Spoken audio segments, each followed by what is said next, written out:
It has been a fantastic Rugby World Cup roller coaster roaming around New Zealand for the past 6 weeks. The host nation fans embracing every element of the event, and the home team arriving at Eden Park as overwhelming favourites for the crown they first took here on home soil in 1987.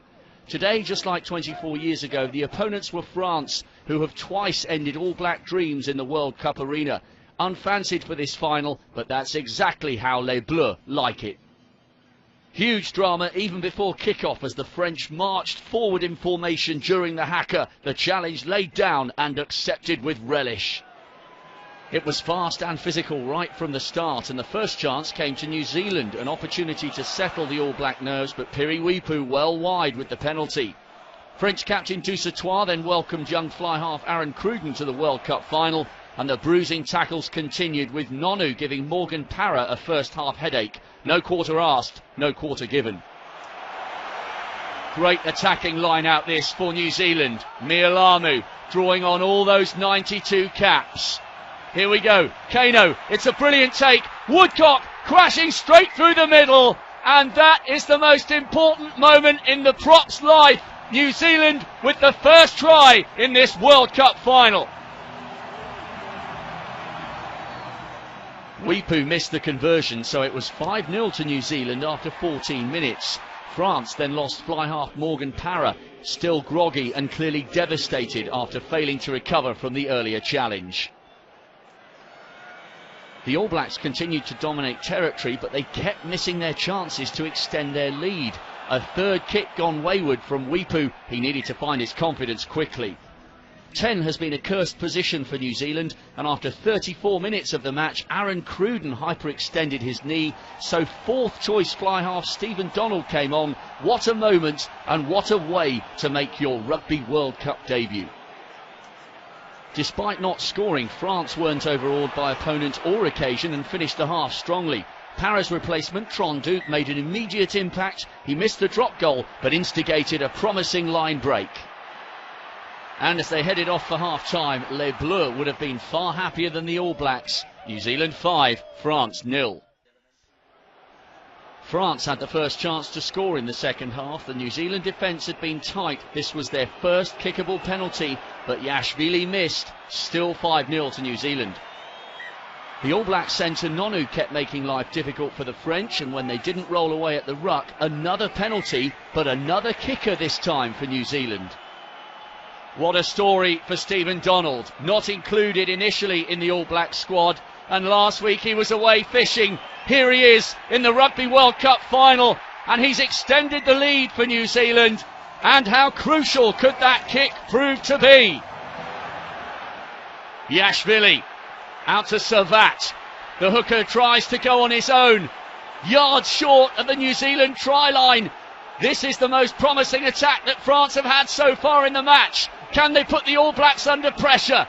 Yashvili is marshalling his troops. They won't go on the blind side. New Zealand have got that covered. Tron-Duc to Rougerie. Dusatois calling for it.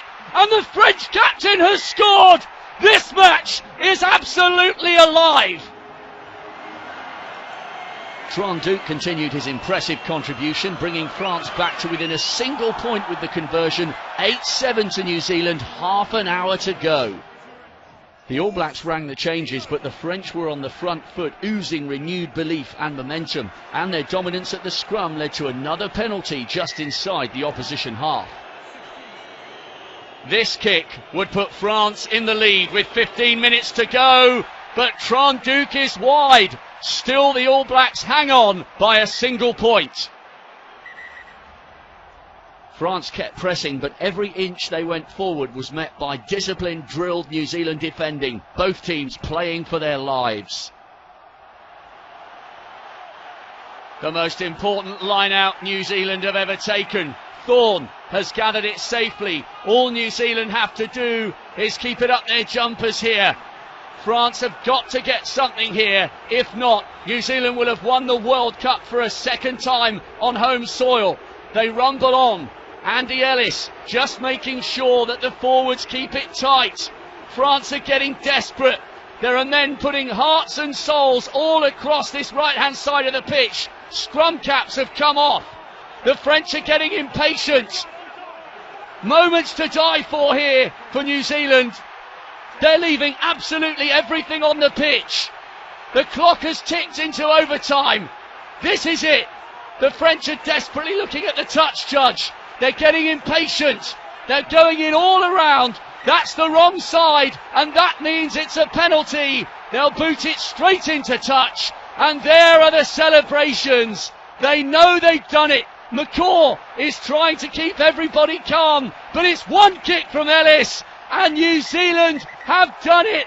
They've won the World Cup again, and all those times where it's gone wrong in the quarters and the semis count for nothing, because for the second time at Eden Park, they have done it, and they've broken French hearts. Les Bleus have made a superb contribution to this match, but it is New Zealand who are the champions, 8-7.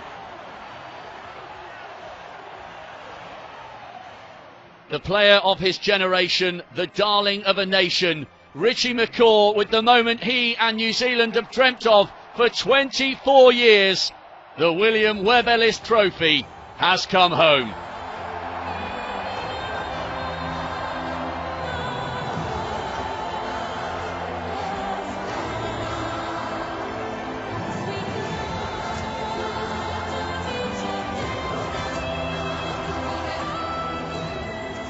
A fitting climax to the 2011 Rugby World Cup.